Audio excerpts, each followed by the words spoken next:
black, you're white. Now what? What if I say the wrong thing? You probably will. Who doesn't? But I'll do my best to listen. Maybe if we're humble enough to listen to each other. Maybe if we're brave enough to lean into those difficult conversations. We might. We could. Come up with some answers. Make some real progress. Discover how much we have in common. And appreciate our differences. Now you're talking. I'm David Conley, communications consultant. And I'm Chris Thurber, clinical psychologist. Welcome to I'm Black, You're White, Now What? And in this edition, we're going to be talking with two young people, two of the top young people, in our opinion, in the country, Jacob Conley and Dr. Thurber. We're very excited to kind of get just a younger perspective on race relations on campuses of various types. And so we're going to be talking about that today. But before we jump into that, Chris, I kind of want to go back to our previous episode, and we talked with Dr. Mike Beasy, and it was like I don't know, a really great episode for me. I learned a lot, particularly when we got to talking about art and how he's teaching that to young people and teaching different perspectives on race through art, like when we're talking about removing monuments and things like that, and how he gives them just a perspective on how the monument,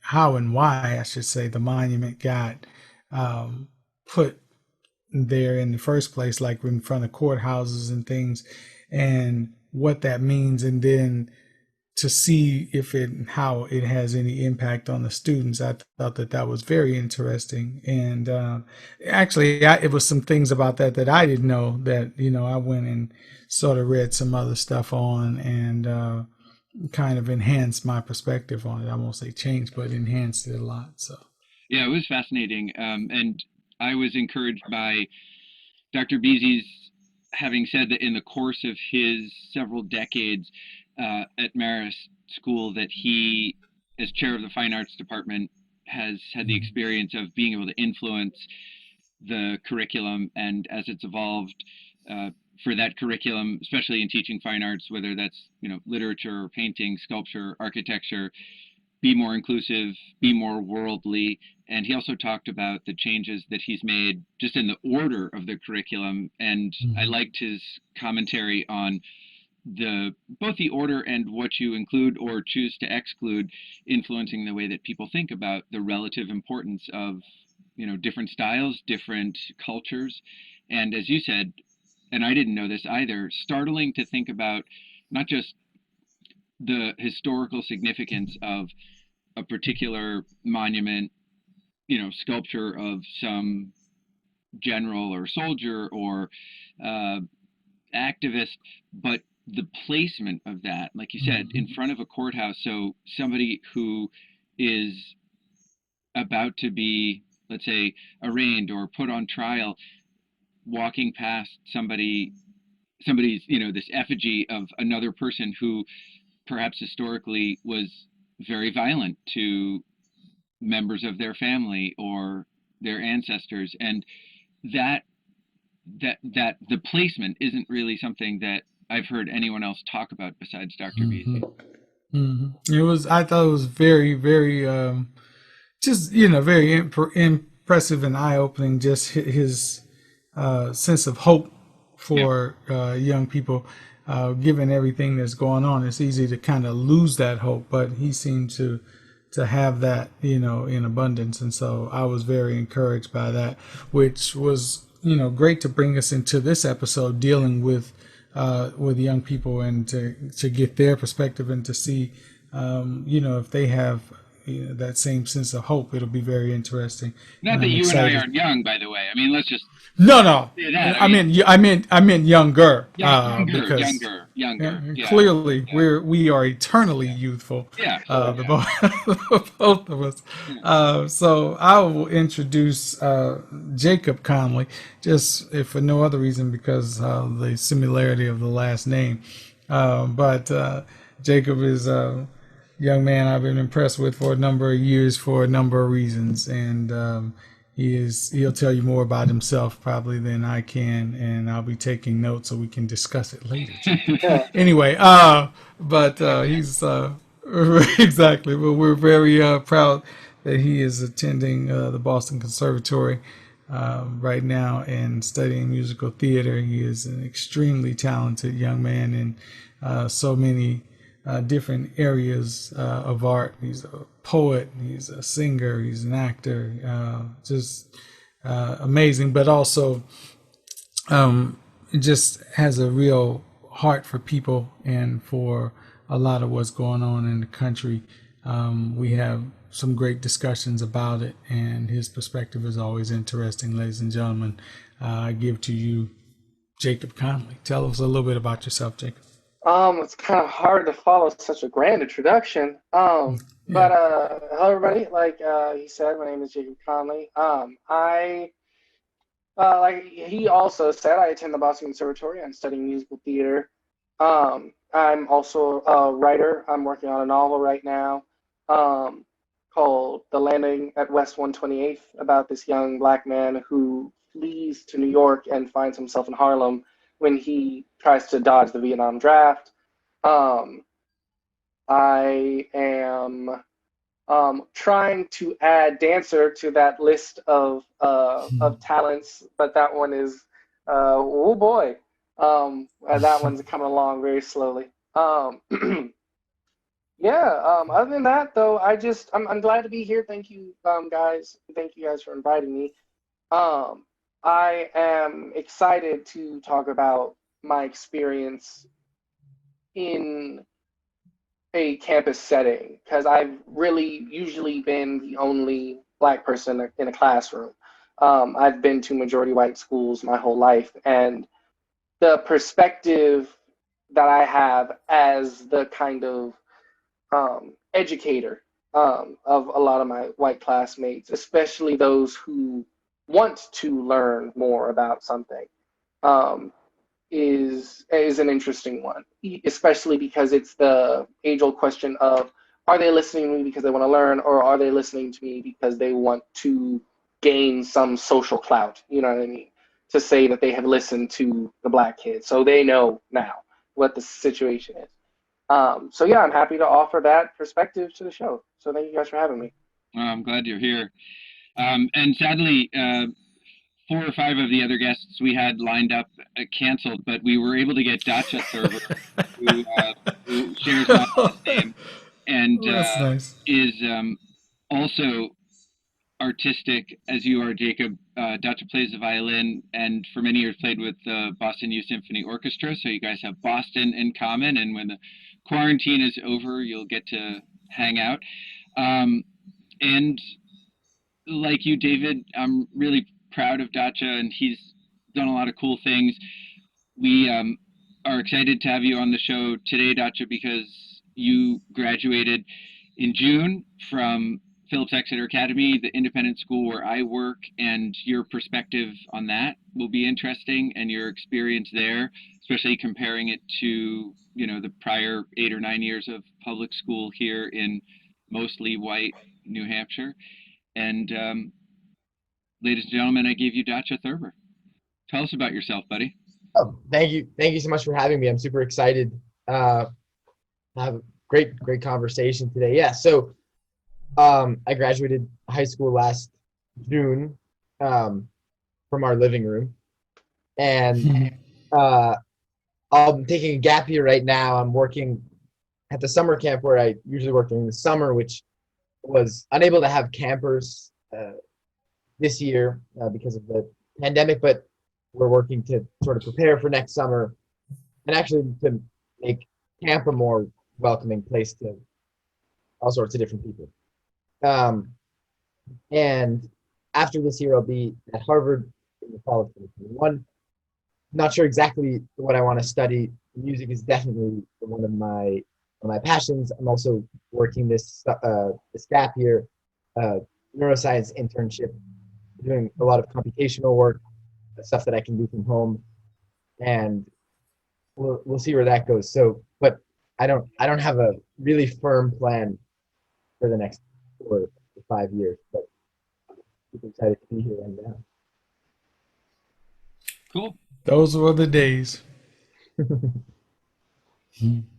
So I want to begin by telling a story that has nothing to do with Dacha, but with his younger brother. And it was Dacha. You've heard me tell this story before, but Jacob, you mentioned a minute ago that you've gone to mostly white schools, and I want to hear more about the position that that puts you in, which is an interesting one, as you said, educating um, and wondering about the reasons why. Dacha and his younger brother Sava went to mostly white schools as well, public school in Exeter, New Hampshire. And fortunately, then the high school where I work and where Dacha just graduated and Sava will be in 11th grade is a far more diverse place, ethnically, religiously, geographically, socioeconomically. So, uh, Dacha, I'd also like to hear from you what that change from 8th grade to 9th grade was like. But here's the story. When my younger son Sava was in 2nd grade, so he was 7. Um, he's young for his grade. He came home, and I think it was just the week leading up to Martin Luther King Day.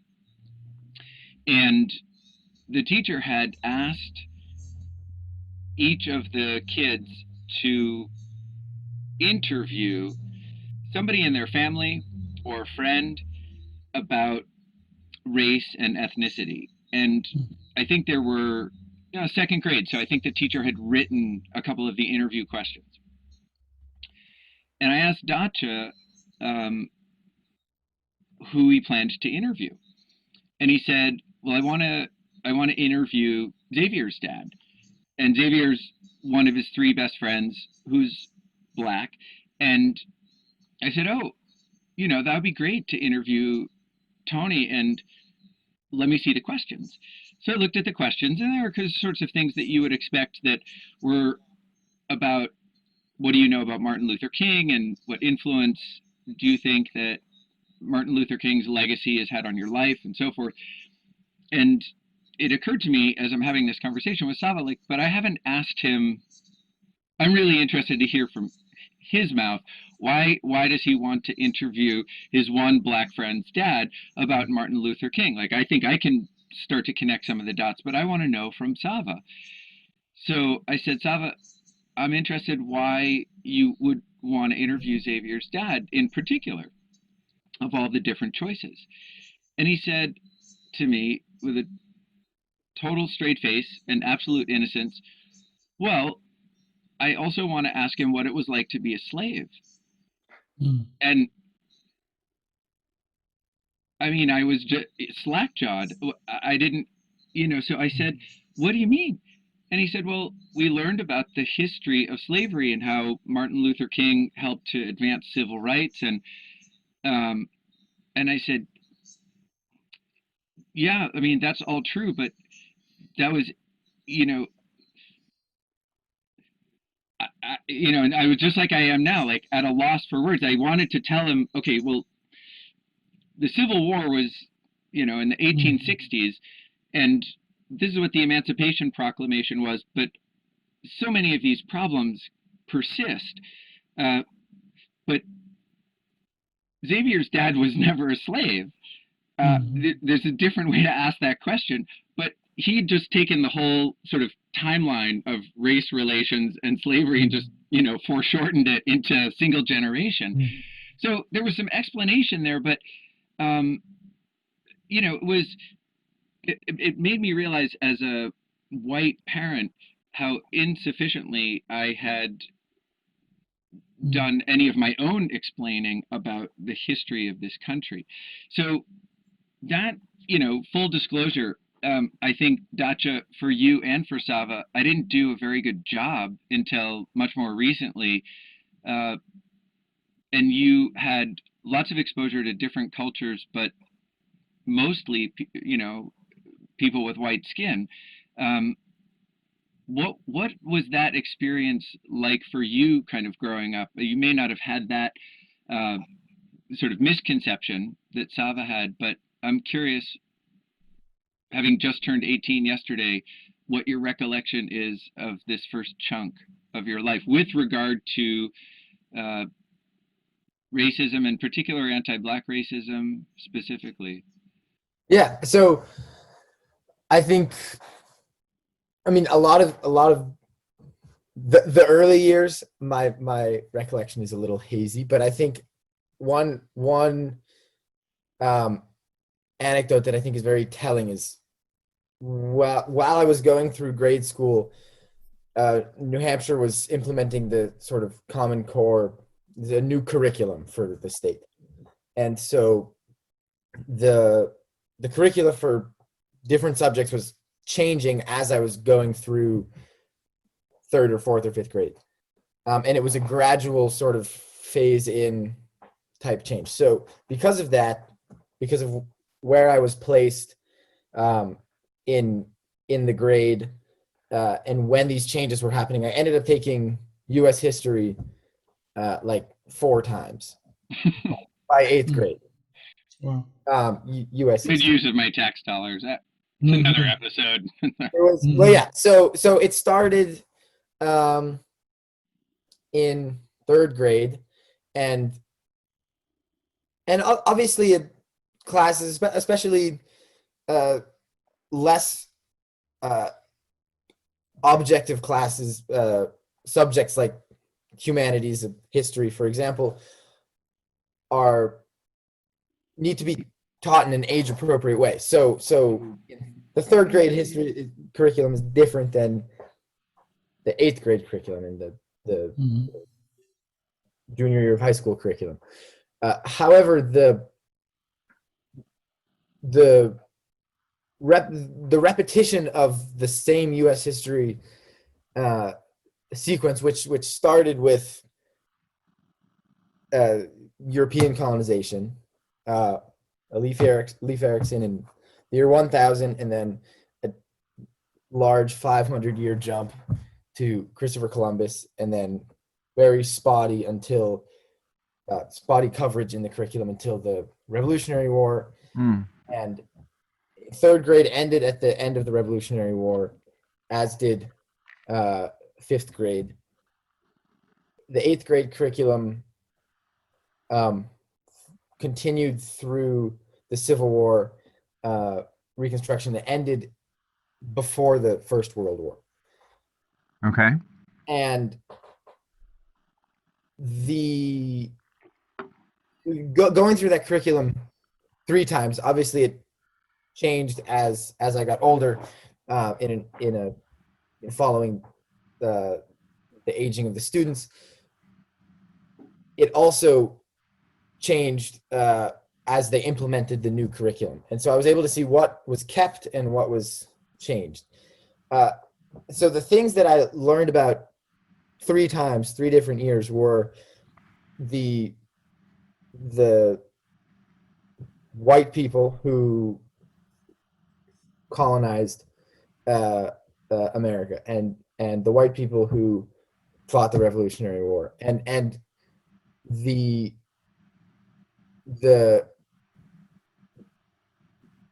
non-white centric history of the U.S. didn't seem like a priority in those curricula, even as they were changing. And so I don't know how it is now. The history class I took in high school was a lot more comprehensive, and also covered a lot more time. But I think that the U.S. I mean, the U.S. history that's taught, at least that I was taught in the New Hampshire public schools, was not a history of the country, but a history of the white people who won. Yeah. I was curious as to when you were saying the changes, as to whether that changed, because the telling part about this story that Chris told before is what I was talking about, I think, Chris, in the first episode, and that is that if you teach a people that the only contribution is slavery or being oppressed, and you teach them that those people are less than. You know, you teach them directly or indirectly that that is their place and lot in life, and that is how you should look at them. And so that thinking is starting to be cemented in the young man in the second grade. that's Yeah. that's scary. And worse, But and worse yeah. still that it was fixed. Like there was this Right. problem. Like slavery was terrible, and it disappeared in 1865. So so now you can interview But people that the about it. only But people who had done contributions, like the only, you know what I mean, really is like yeah, there's slavery and then there's Martin Luther King. right. Like so, and so there's no. I'm curious. So I understand that history from Dutch's point of view. Did you learn anything different? Was your experience with the history different, Jacob? Um, I went to Marist School for high school, and Marist Mm-hmm. prides itself on being a college preparatory school. And so, especially once you get up into, I would say, starting sophomore year, it has 7th through 12th. Starting sophomore year is when they really get into the nitty gritty, is when they start having AP courses that you can take, AP US history, AP world history, all that kind of stuff. And the AP courses are, I hesitate to say less Eurocentric, but more honest in its Eurocentrism. You know what I mean? But in what we learned about slavery and U.S. history, it does, regardless of where you are in education, it kind of goes from Columbus, kind of skips over the genocide of the Native Americans, to slavery, to the Civil War and slavery is over, to Martin Luther King. And as the Black person in class, whenever we talked about slavery or civil rights, it was always the look over the shoulder. It was always what is the Black kid who's in the class going to say about it? And at a certain point, I sort of became, and there's this term in literature and in film and stuff called the mythical Negro, where there's a Black character that somehow so wise and has some magical powers that will help solve the problem that the white character is going through. I kind of became that character in high school, and I still am that character in college, which we'll get to as we talk, but it became what can he teach us about this? And so to answer your question about what the curriculum was like, it was basically just that. And talking about how young a person is when they learn this stuff, I think the fact that, like you were saying, Dacha, the coverage is so spotty when you're younger is because it's so atrocious. You know what I mean? And they can't necessarily be it would be kind of ridiculous to teach a third grader about lynchings and cross burnings and all that kind of stuff. Regardless of how much that is the history, there's not really a way to dummy that down to a digestible level for somebody that young. But then to save face, they still don't do it when you're older. And so a lot of the stuff that I've learned about, especially the civil rights movement, what happened when I got to college. It happened when I had access to the Boston Public Library, and I went there almost like religiously. But what you hate about that is, like Dad was saying about how it's slavery and then it's Martin Luther King and now racism is over. When I went to the Boston Public Library, I was trying to educate myself on all different types of thought during the civil rights movement. And so I was trying to find a book on Malcolm X speeches. And this is an example of how kind of quiet as it's kept, deeply ingrained this stuff is, because in school, they kind of only want to teach you about the Black people who had to do with the civil rights movement that make white people comfortable. So they only want to teach you about the Rosa Parks who said no, and then, oh my God, she's great. But they don't tell you about how poorly she was treated when she was put in jail. And then they want to tell you about Martin Luther King, but only the let's peacefully protest part, and not the Black-owned wealth, Black-owned businesses, Black-owned banks kind of thing. And then they don't want to talk to you about Malcolm X at all, because Malcolm X is just the violent version of Martin Luther King Jr., which is an incredibly watered down description of what Malcolm X was all about. But when I went to the Boston Public Library to find a book on Malcolm X speeches, they didn't have any directly on the shelves. They had Martin Luther King. They had all these other more digestible Black thinkers, but they didn't have Malcolm X. They had it in the catalog, but I had to go to the archive desk, ask for a copy of it. It took them about 45 minutes to find it. Then they would bring it to me, and I could only read it in the library, and I couldn't take it out of the library, and I had to have it back at the archival desk by half an hour to closing. Now, this, to the uninitiated of what it's like to be in a library and what a library is supposed to offer, this doesn't necessarily sound like that big of a deal. Like, oh, okay, it's a rare book, you know, that they want to keep safe. But when you really start to think about why they have a Malcolm X book that I could buy for $10 on Amazon, so hard for me to find, I can't take it out of the library, I have to bring it back before closing, it takes them almost an hour for me to even get my hands on it. And this wasn't some kind of like signed first edition. Exactly. It wasn't anything. It wasn't like Malcolm X's original manuscripts from. No. It wasn't anything like that. In his handwriting. When you do that, you ingrain a few things. One, that this is some type of wildly radical thought. You know what I mean? That has to be protected. Contained, exactly. But then also it's the deterrent of going through all of these rings to jump through to find it in the first place. Because on the website, on the Boston Public Library website, it says that it is available on the shelves. It doesn't make any mention of the Raiders of the Lost Ark business you have to go through to get it. Yeah. It was only until I couldn't find it when it said it was in stock that I went to the librarian at the circulation desk and she told me what I had to do.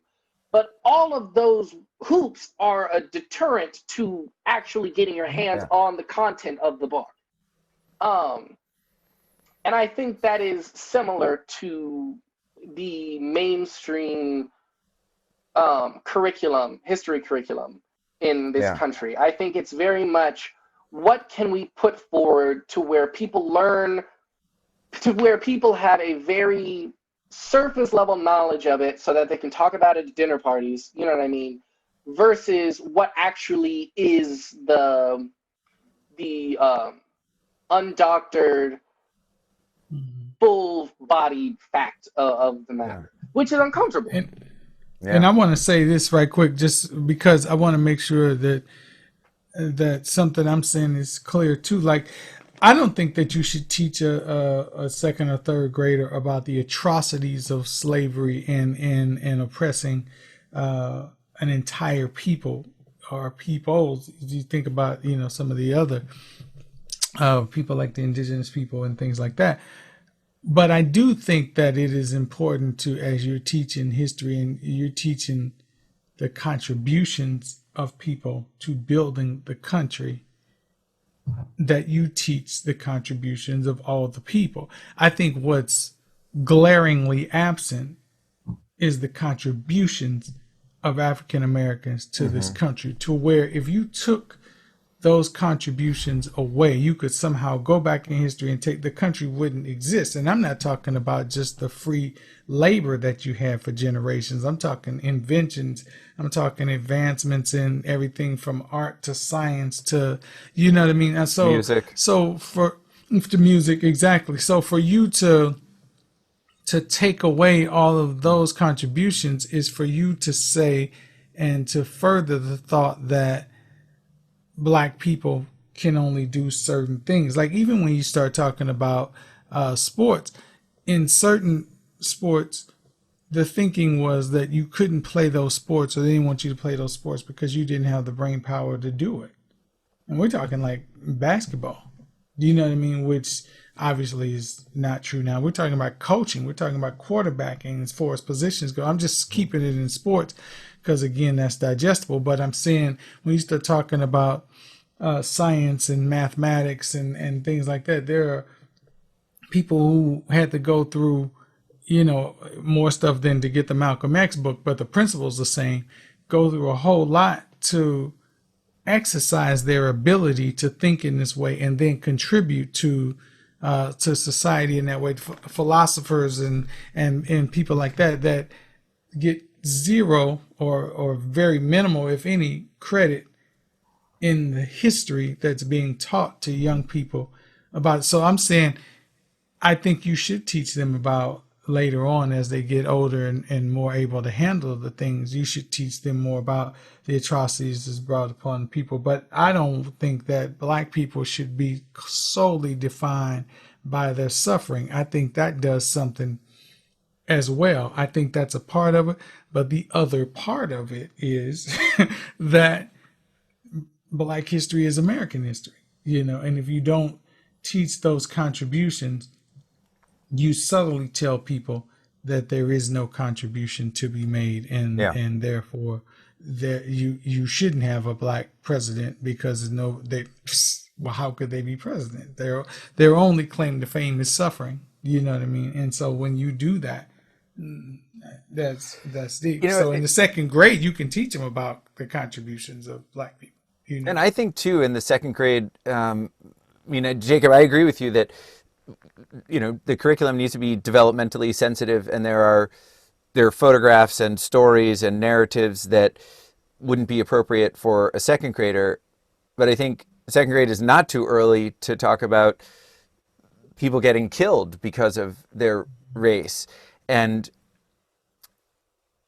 taken advantage of because of enslavement, and how that as an institution existed to create free labor, as David was saying. So it's fascinating to hear the story about the library, because when I've spoken to other adults my age or older who wonder, especially some who have listened to or watched some episodes of I'm Black, You're White, Now What, they're still confused about what institutional racism is, as if institutional racism means that there's some institution, like there's some, building, I'm sure with like giant white pillars, where people are still cooking up ideas of racism and implementing them. And it's not that. It's more insidious than that. It's the Raiders of the Lost Ark search that you had to make to get a book. That is, so the Boston Public Library is an institution and still has vestiges of this kind of these roadblocks, right? Which is and they are roadblocks that would not typically be visible unless you're Black or interested in, doing some research. So how we excise all of that, I mean, that's a slow process, but it certainly begins with people understanding just this concept of institutional racism and how exhausting it is to have to jump through all of these hoops. Absolutely. So I want to kind of, because I don't want to lose time to do it, but I want to kind of talk about, especially since we're on institutional racism, just about what life is like on these various campuses. We've been talking about situation where you both experience campuses that are predominantly white. And so I just want to kind of know what and we can start with you, Dacha, about what your experience is as far as like race relations on campus. I would think that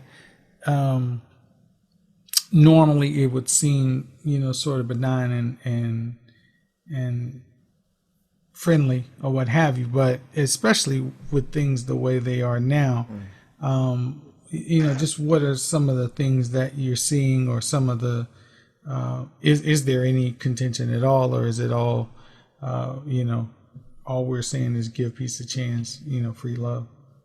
Yeah. So I'll start by saying it's hard for me to say because um, in the context of the Black at Exeter Instagram account and uh, Explain what that is for so our viewers who don't. Anonymous student-run Instagram account where Black students and faculty are encouraged to share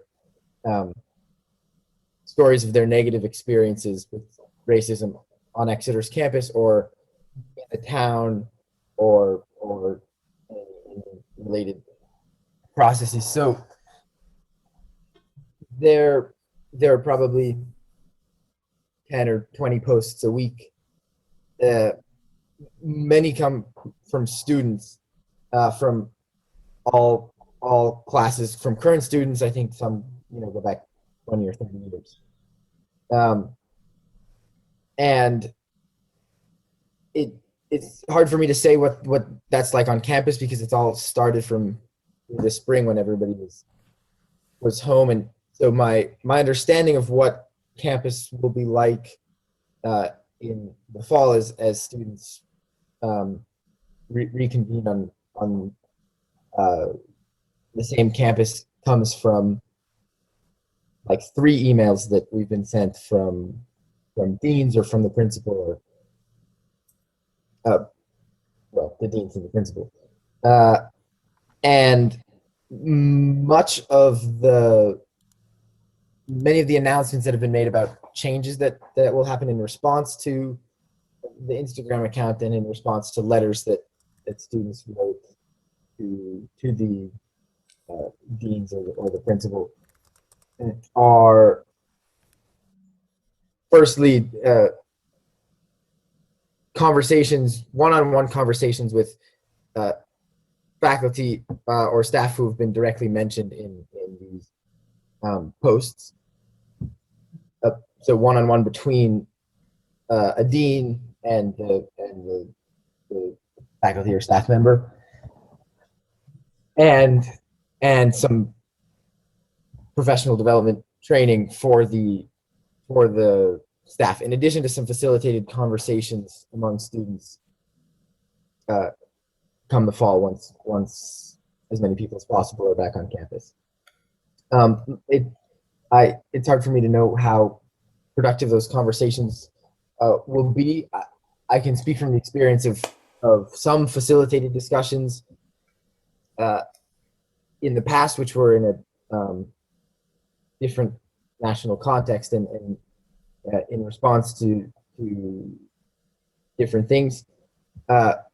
In my experience, the facilitation was not helpful or very helpful. It's hard to have an honest conversation when there's a proctor there, guiding it or directing the conversation. I think I also have a limited experience because I'm a day student, so I live at home and not in a dorm with 40 other students. And I think what my dad said is also true. I have the privilege to not be forced to notice instances of sort of hidden racism because of the color of my skin. It's one of the benefits I think of this Instagram account is that it provides a place where students can share their experiences, and I think that if it takes an anonymous account to share some of these experiences, I think it's a tremendous problem with the campus. If there's one student who feels like they need to be completely anonymous in order to tell people how they're feeling, I don't think that's right. That sheds light on a huge problem. The drawback is that it's hard to know where to go from there, and I think that the school is struggling a little bit it seems like the response is very broad, addressing specific. Sorry, I'll clarify. Broad meaning less. I'll give an example. The individual conversations with teachers or facilitated discussions or professional development. It seems that it's too much just as a reaction or in response to, for example, this Instagram account, and less proactive. Dacha, can you talk a little bit about, and maybe just either notch your microphone gain up a tad or stay closer to your laptop, because you were fading just a tad there, but can you talk about your personal experience? I mean, one of the main reasons why David and I started this podcast webinar series was we wanted to learn from each other, we wanted to learn from our guests, and we also wanted to show that people can have difficult conversations, interesting, challenging conversations about race and learn a lot. But if you would talk about your personal experience with the Black at Exeter Instagram account, and you said a few minutes ago, doesn't leave a lot of places to go, or that I forget your word, but the things got a little stuck. But put it in your own words, because I'm just eager for people to understand what your experience was. Great. So yeah, I'll share one story. So one post on Black at Exeter said, paraphrasing, it said, it's quite frustrating that some counselors at Exeter have children that go to the academy who may be the root of certain people's problems. Lightly paraphrasing, I think that was pretty close to what it said. And just so people who are watching or listening know, there are 5 counselors, 5 mental health professionals at Exeter, 2 of whom have kids at school, my colleague Joe and I. So she and I are the 2 people. Others had kids at Exeter 10 years ago, 15 years ago, but this was a post from the class, a member of the class of 2021. So current student, that could have been talking about 3 students, my brother, Miss Motz's daughter, or me. And at first I was really sad to read that, and I was a little bit confused because I try not to be a really aggressive or abrasive person, and in a way that would prevent somebody from giving me any indication that I'm the root of their problems. Like, that seems like a pretty strong way to describe somebody. And I can say with a clean conscience that I have never gotten any indication from anyone that I could be the root of their problems. However, if it were the case, I was even more worried that, in addition to being the root of all of somebody's problems, that I could be such a abrasive person that they wouldn't even be able to either tell me, or that I have been so oblivious that I just have no idea. And of course, potentially could have been talking about somebody else, but I DM'd the account and I said, I was really sad to read this, and I think it's my responsibility in this situation to make amends, see what I can do differently, so that whoever wrote this doesn't have to feel this way. Which, on a side note, it was a little bit confusing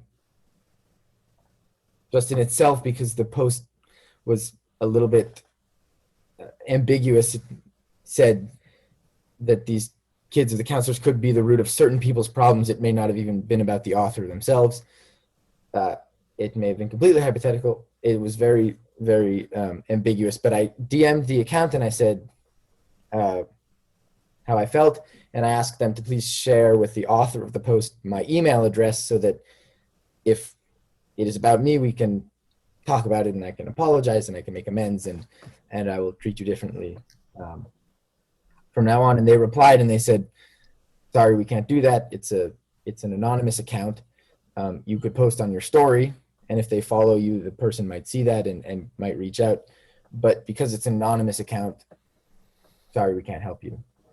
And that was almost more sad for me to hear, because I was still worried it could have been about me, and I didn't know where to go from there. And that was one of the I think one of the limitations of these anonymous Instagram accounts. I think I'm glad that it exists, and that in addition to exposing the problem that students felt like they could not share these stories for any reason on campus, in addition to acknowledging their experiences, that was one drawback, is that I felt a little bit stuck there. I didn't know how to proceed. And I'm sure if students were on campus all together, not in their rooms or elsewhere, the situation would have been different. But it was tough. I didn't know exactly where to go from there. Jacob, Dacha, thank you for sharing that. I would just say quickly, my experience as a faculty member there for 22 years is in some ways similar, that I know problems around racism exist mostly in these kinds of harder to see ways. And I've been through so many workshops where the intention of the facilitator is to equip the faculty members with some listening or self-expression skills, and then it's over. So you have these skills and you're aware of the problem, and then, sometimes the conversations happen and progress is made, but not as much as I think the faculty and staff and students are capable of. And I haven't been stuck, Dacha, in that same way, but I still feel stuck. And I want to be able to do more. So Jacob, I'm curious, maybe there are some similarities or maybe not to your experience either at Marist or at Boston Conservatory, but what's the experience, what's been your experience on the campuses where you've gone to school? Yeah, so I'll briefly touch on Marist, especially just because Marist has a similar Instagram page. We have a Black at Marist Instagram page as well, and I think one of the bonuses is that by being anonymous, you do get a chance to offer some hopeful self-awareness that is usually lost. Like Dacha, in your situation, of course, this is on a grander scheme when it's not like a one of three kind of situation. But when an anonymous source says, my fellow white students do X, Y, and Z, and then those white students are like, oh crap, was that me? Did I do that? And then that becomes a introspective thing of, how do I interact with my fellow Black students? Mm-hmm. Could that have been me? And then what do I do about it after that? You know what I mean? But at the Boston Conservatory is much like in the theater world itself, is a very what we've come to call at school a very latte liberal kind of place, where it's cool to be very accepting. You get a lot of social clout for posting infographics on your Instagram for Blackout Tuesday, you know what I mean, or was it Thursday? All that kind of stuff is very. It sets you up socially to be a more acceptable person. You know what I mean? However, when you actually get into it, you start to realize that a lot of these people would not know what racism and microaggressions look like if it bit them on the butt, because they themselves are huge proponents of it. Like, there's this one girl I went to school with who, her Instagram is very much always posting infographics about racism, black squares, you know what I mean? I stand with this, say her name, hashtags galore. But when I was in school, at the beginning of my second semester, I faced some financial hardships. And when I got it situated, when I got it sussed out with the school was very, very generous in helping me with that situation. But when I told her, she's a friend of mine, when I told her that I was really successful, she said something along the lines of, God, I wish I was black and that I wasn't in the upper middle class. Because exactly, because that meant that the only reason that I was ahead of the game was because I was black and people felt bad for me. You know what I mean? Other than the fact that I had spent the past 72 hours without sleep, emailing people, calling people, showing up at people's offices, almost walked to one lady's house. You know what I mean? Because I was on it. But I think that people at the campus that I attend want to, and I think this is the case for kind of all of America right now, especially, the fear of being called racist is worse than actually being racist. It's the fear that people will see me for this thing, so I have to go all in on the other end of the spectrum, when in reality I haven't done anything to suggest that I'm not this thing, other than have black friends and be like, oh my God, you would be great if we ever did fences. You know what I mean? And I think that when it comes from a standpoint of the arts, and Dr. Beasy might have touched on this a little bit on your last episode, but when it comes from a standpoint of the arts, there is an allowance for mediocrity. And I've spoken to my dad about this before. There are some black students that I go to school with who are fantastic actors and actresses, fantastic musicians, the whole nine. There are others, however, that kind of suck. But those people are afforded a platform and the suspicion of greatness, because if you're black and you are at as high a level of performance as the Boston Conservatory should be about, then you automatically are great. When in reality, I can look at your performance and tell you that you're not. But there's also this inherent fear that, again, going back to the fear of being called a racist is worse than being racist, of, well, I can't tell that person that their performance wasn't Viola Davis worthy, because if I do that, then I might be some sort of racist. Somebody might think that I'm some sort of racist.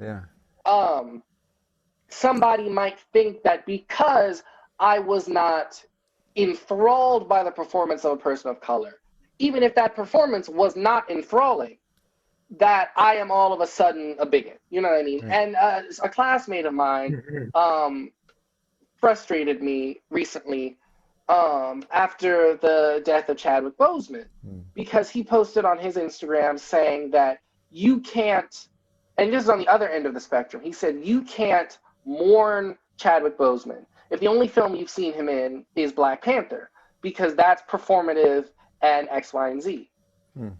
And I wholeheartedly disagree with that. I think if the only movie you've ever seen Chadwick Boseman is Black Panther, you have every right to mourn the death of a human person. You know what I mean? But Black Panther in and of itself was a groundbreaking performance and a groundbreaking film that is important to black cinema and cinema as a whole. So that would be like if I said the only movie that I saw Meryl Streep in was Devil Wears Prada, and she passed away and I mourned her death, then I'm a performative feminist. You know what I Right, mean? Which is by no means realistic. yeah. And I think that on campus, be it in high school or in college, and this is at some fault, like we were talking about before, of the curriculum, you run into this what can I say or what can I do that makes me comfortable, but that may or may not be too honest. And when you're in the world of the arts, honesty is kind of the whole thing. Be it musically, be it acting, be it dance, even honesty and self-expression and identity and all that kind of stuff is what makes or breaks a good performance. And I think that people afford honesty in some places and don't afford honesty in other places. Because if I am honestly acting as a white person in this musical who's never really had any problems, then that is a very comfortable place to be. But like for example, in what was it? Django Unchained. Leonardo DiCaprio would often, like it's been reported by a bunch of people, that Leonardo DiCaprio would often stop in the middle of a scene and be like, this is so uncomfortable.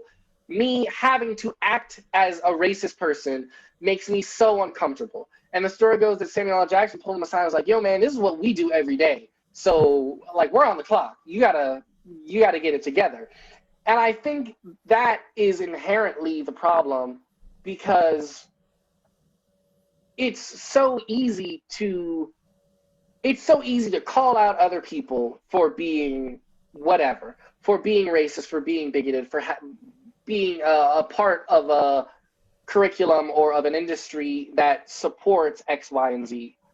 But it's so much more difficult to call yourself out on that kind of stuff. And I think kind of tying it all back in, the whole Black at Instagram pages are a very good device to kind of force somebody into that questioning, to force somebody into that, this post, I can't believe that this thing happened at the school that I go to. What can I do about it? What have I done about it? Was this even me who did this thing? You know what I mean?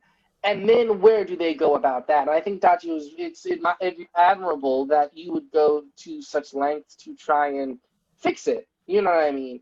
Even if it wasn't you, you know what I mean? But to be so proactive in that is what a lot of people are missing. They're not missing the proactive part of it. What they hear is I or somebody I know is attacked and then they're on the defensive. You know what I mean? Rather than this thing was brought to light. Now what is the next move? Because it's not in terms of the whole mythical Negro thing, it is not my or any other Black student or faculty member to teach you why we are marginalized.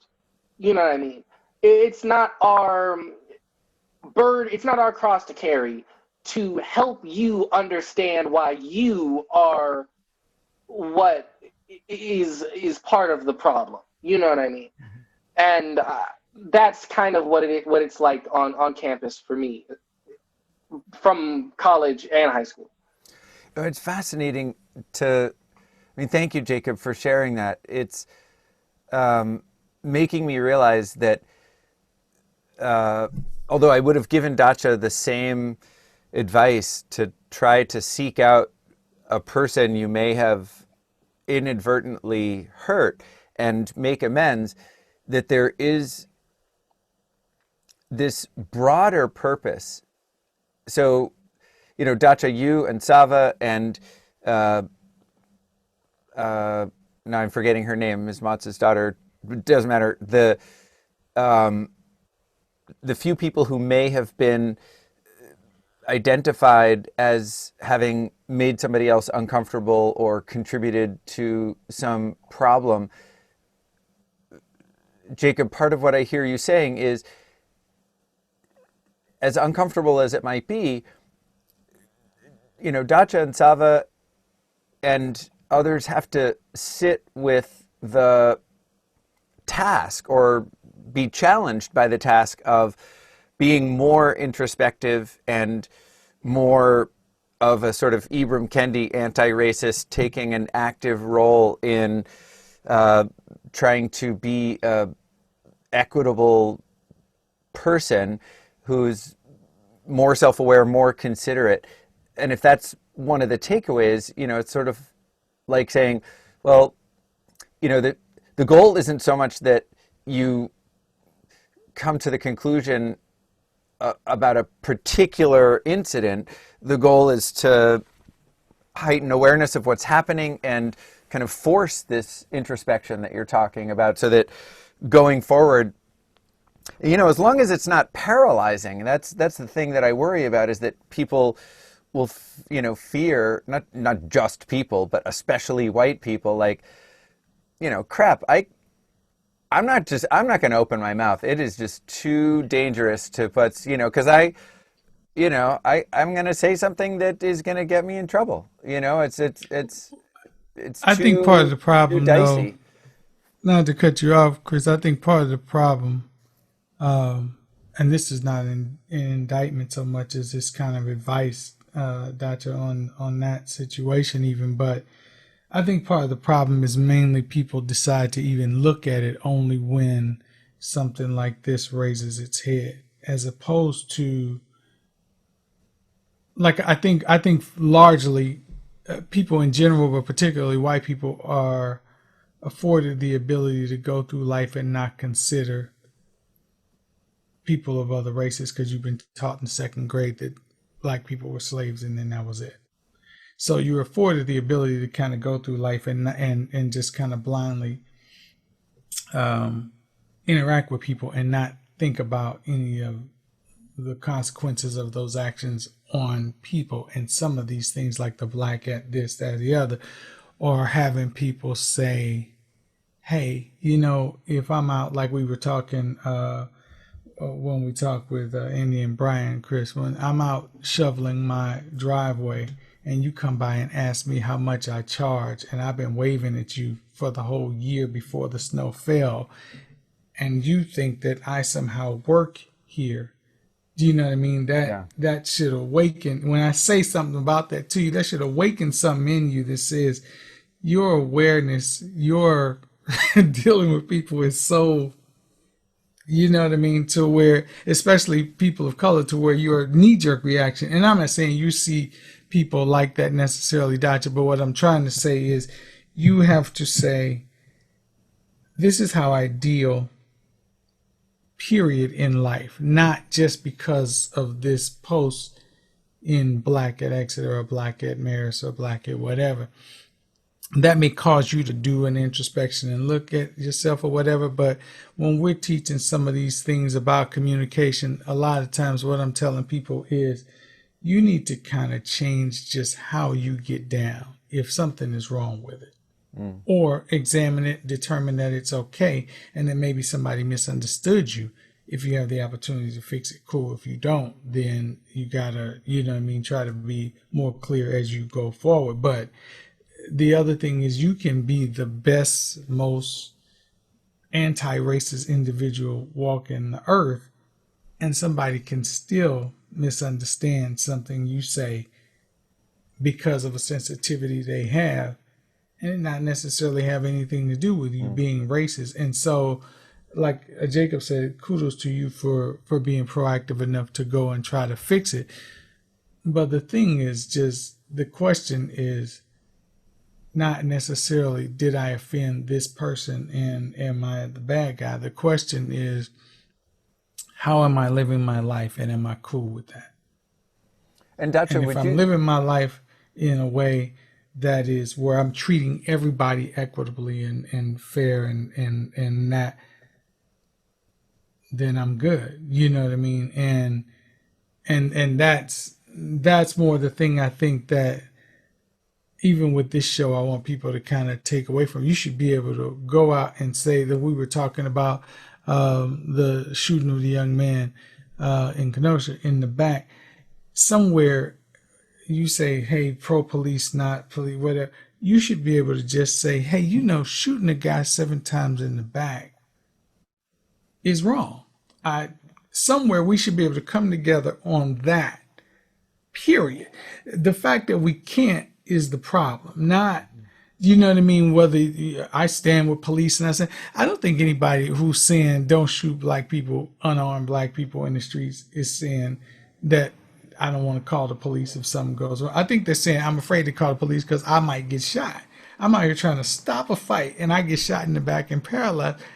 That's obviously a real fear. So then that doesn't make me anti-police. That makes me pro my life. You know what I mean? That's two different things. And so I think that I think that you should be able to come together and say, if this were me, how would I feel? So I'm saying that to you as far as this thing goes, to say, if there's a question for you, that question should be, how have I been living my life and dealing with people?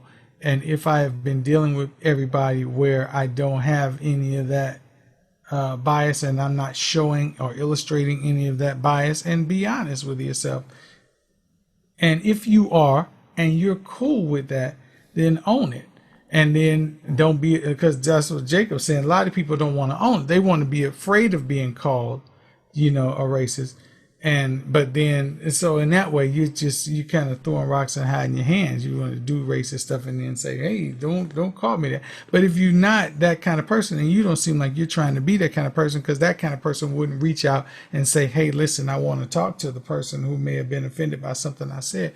So if you're that kind of person who does that, then you have to say, I will try and make sure that I am, especially if I don't know if this was me or not, living my life in a way that treats everybody fairly. And that is the most that any of us can do. And so I would encourage you to just, kind of like you said, once you've done that introspection, which is the point of the thing, then shore up where you need to shore up. If there is no place right now where you need that, then fine, we can all use some kind of tuck pointing every now and again.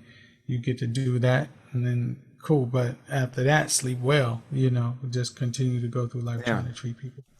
Do you, Duchess? I mean, David, those are beautiful words of wisdom, and I don't think I've ever asked Dacha whether, subsequent to your writing and hearing back, there's not a way for you to be in touch with this person. Were you feeling, okay, well, that's it. I'm gonna open my mouth less, out of fear that I might unintentionally say or do something racist? Or did it make you feel, I mean, now we're a few months out from it, or did it make you feel like David was suggesting just, okay, I'll be more self-aware. I'll try to shore things up, and make an even stronger effort to treat others fairly. Yeah, well, yeah. I want to just echo what Jacob said, that the introspection is one of the tremendous benefits of an Instagram account, and almost unique benefit to a format like the Black Hat Instagram accounts. I think I found myself much following the account and following the account much more closely after that. Reading posts much more carefully, because it sort of drew me in a little bit, and in a way that speaks to the privilege that I have of being able to not, I'm not reminded of it every day.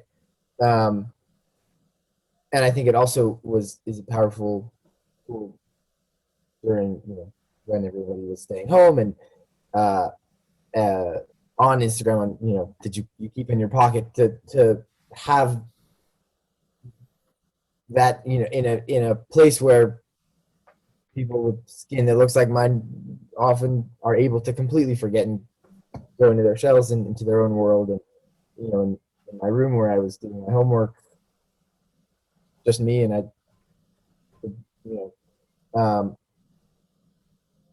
close the rest of the world and off on the other side of the door. Um, and I think I uh,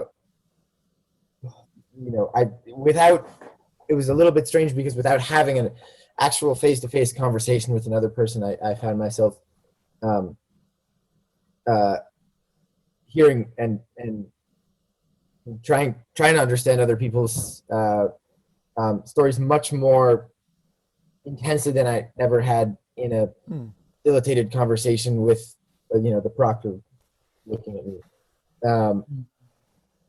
And I think that I missed the face-to-face conversation. I also think that that was especially after the post I had mentioned before, very sort of transformative for me to be able to I was suddenly paying a lot closer attention. Okay. The Instagram account. Yeah. Before we have to go, I want to get one other question out that I'm just curious about, and this is I want to know what you both feel. I know Dr. touched on it a little bit when he was talking about the letters from the deans and the administration, but what you both feel the efforts are of your institution to deal with the racial tensions of the country and any of that spill over onto campus. And do you feel like, the B clause to that question is, do you feel like that those efforts are impactful, or are they going to really do anything to fix what you see and how you see any racial problems on campus? Either of you can start. Yeah, I'll go first. Um,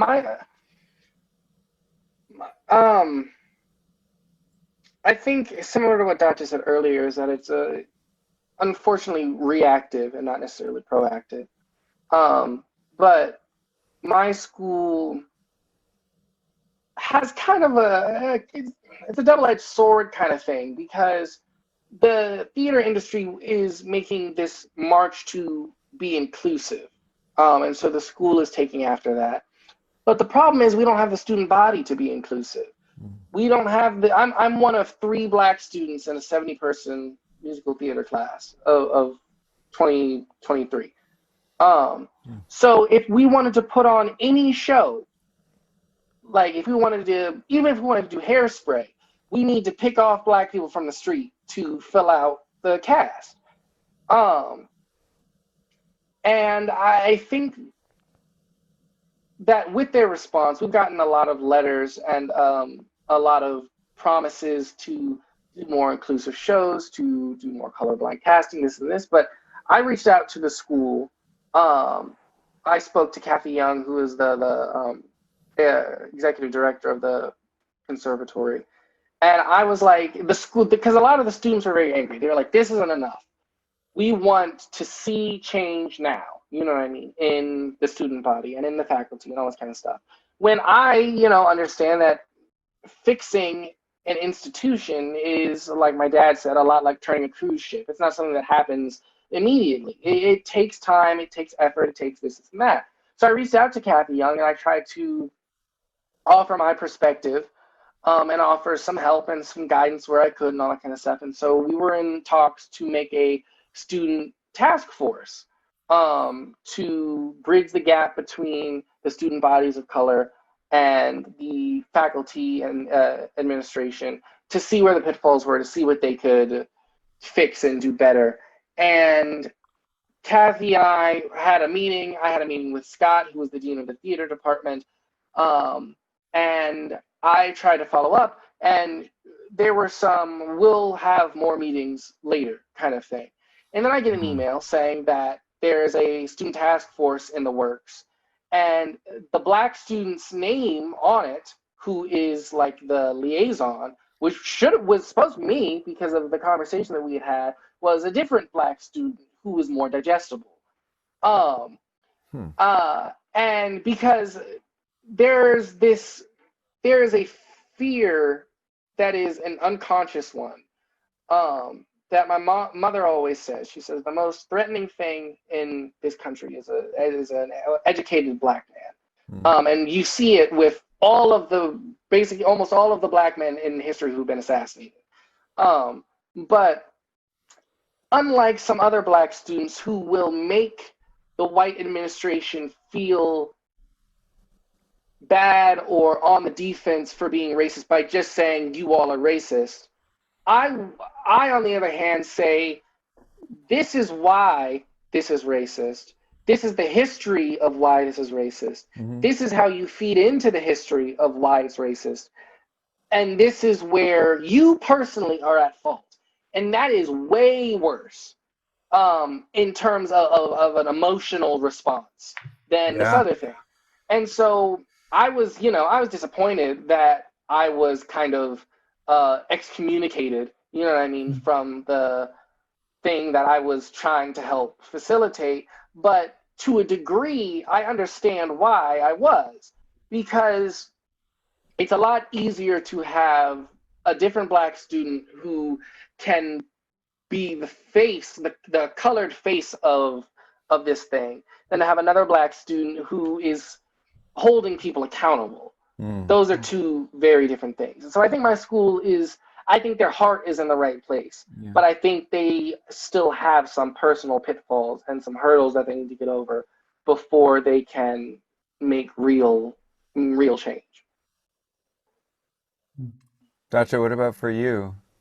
Yeah, so again, I think I have a little bit of a limited experience because I'm now off of the high school email list, and because I'm taking a gap year off of my college email list. So my knowledge of what the high school and the college are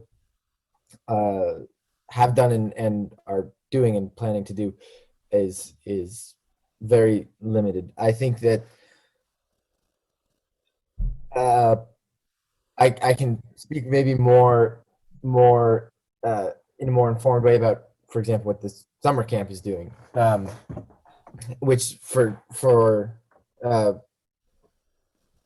in the last maybe 5 years, there's been a very strong effort to, in the case of the summer camp, make the camp a more welcoming place for any boy. It's a boys' summer camp, so any boy. And in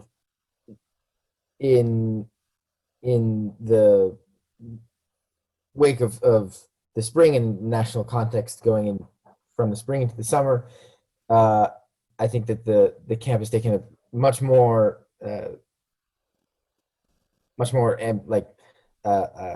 quick acting plan to before next summer, before we welcome campers back next summer, sort of pick up our slack, overdue changes that need to be made in order for any boy to be able to come down the road here into camp where they will live for 2 weeks and feel like they belong here. In the case of this camp in particular, it's a lot of clarification of Native American cultural appropriation. There are also, because it's a all boys summer camp, a lot of new considerations and sort of planning on how the camp handles things like toxic masculinity, gender and sexuality, a lot of things that have been very ingrained in in this camp culture in a traditional way, and the changes that, or in the changes in the attitudes among the staff here towards these sorts of changes, I think has been really much stronger since the spring, throughout the summer, now going forward in preparation for next year than they ever have been. but at the same time, a lot of the changes we're making are obviously long overdue. And I think that Exeter is also making a lot of progress. I think that there's a lot of work that needs to be done. More changes to the way that people interact on campus outside of a facilitated discussion. You can have a million talks around a Harkness table with a proctor and a script, and may not change the way that people actually feel when they pass each other on the path. I mean, I think that that's a much harder problem to solve. I'm not really knowledgeable about the specifics of that plan because I'm not a student there anymore, so I'm not included in those in these days, those emails. But I think that I mean, I'm very proud of the work that the summer camp here is doing, though it's overdue and though that there's a lot more to be done. I think that this last year has been a wake-up call. Yeah. Which is the summer camp, which is a predominantly white institution, which is deeply rooted in tradition and for a lot of reasons has stuck to the way that things have always been done without realizing why. Well, I hope that, and again, Jacob and Dacha, thank you both for sharing your perspectives. I hope that one of the takeaways for our listeners and our viewers is, first of all, Jacob, I'll always remember what you said about the mechanism of change isn't always comfortable, and it is often the case that choices of who's on a committee or who gets to speak or who's cast in this role or who's the dean of this or the chair of that is one of convenience. It's one of partial sanitizing. Won't it be a little bit easier if the great speeches by Martin Luther King are available openly on the shelves, but people have to dig a little bit if they want to look at the Malcolm X stuff? And isn't it great that you went and talked with one of the top administrators, but thanks anyway. We're going to appoint this other person to be a member of the task force. I hope that what you and Dacha are advocating, the kind of more not just rapid, but more concentrated, intentional, and focused change. I hope people understand that it's going to be uncomfortable. And there's not a way to wrap it all up in a bow and come up with some kind of master plan. And it's very much the way I have felt in some of these facilitated discussions, that somebody has scripted out the words that they want to hear me say, but to be honest, I'm the same guy walking out as I was walking in. And so I think it's up to largely, your generation to embrace the discomfort in a sense, like get ready for it. I mean, it's like you guys are both artists and are both into performing art, and so much of what we consider to be part of the theater canon or the musical canon was, when it debuted, completely polemical, and people were saying that should never be performed, and we kind of laugh at that now, like, really, a few extra French horns got you bent out of shape? That was the big controversy. But we got to do it. We got to do it, and I hope that there's something that the two of you can do interpersonally or artistically to condition the field and prepare the world for the difficult, self-examination and difficult feelings that will accompany some of the change that ultimately will make us as, as a species, as a group, more fair, as David said, and that there's more love and less hate, to paint it with a very broad brush. But I don't know, that's my wish. David, you should close us out because we're at time. Yeah, I want to say thanks to both of you guys. I am more encouraged, than I was after speaking with Dr. Beasy, largely because what I see in both of you, which is commendable, and like I said, gives me hope, is the good heart and willingness to open those discussions. Dacha on the interpersonal level, when there was, the thought that, hey, there may be a misunderstanding here, reached out where a lot of people would not have, to try to get that handled and squared away.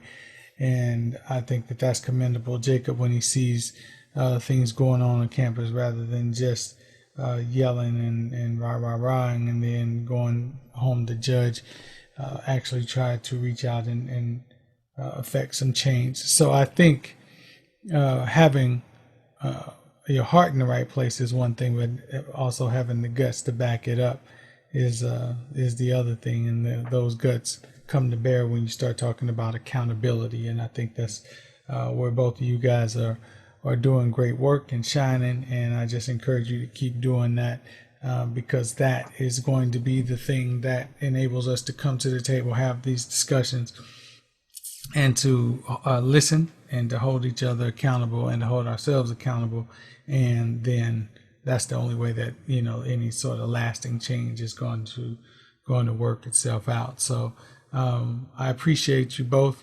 Thank you for sharing your experiences and your insights, and good luck in all your endeavors, and congratulations to the work that you're doing, Dacha, at the camp, and what you're going to do when you get to college.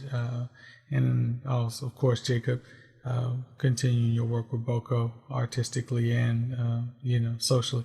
So I look forward to seeing you both perform and do great things and saying, hey, I knew them. Back in the day. Yeah, thank you both so much. We love you guys, and we're really proud of you, and keep up the good work. Thank you, absolutely. Thank you. It's been a pleasure. Thank you for listening to I'm Black, You're White, Now What? You can find more episodes on the podcast channel Teaching What It Takes, available on Apple Podcasts, Stitcher, and Spotify. To learn more about the work I do, visit www.preparingthepath.com.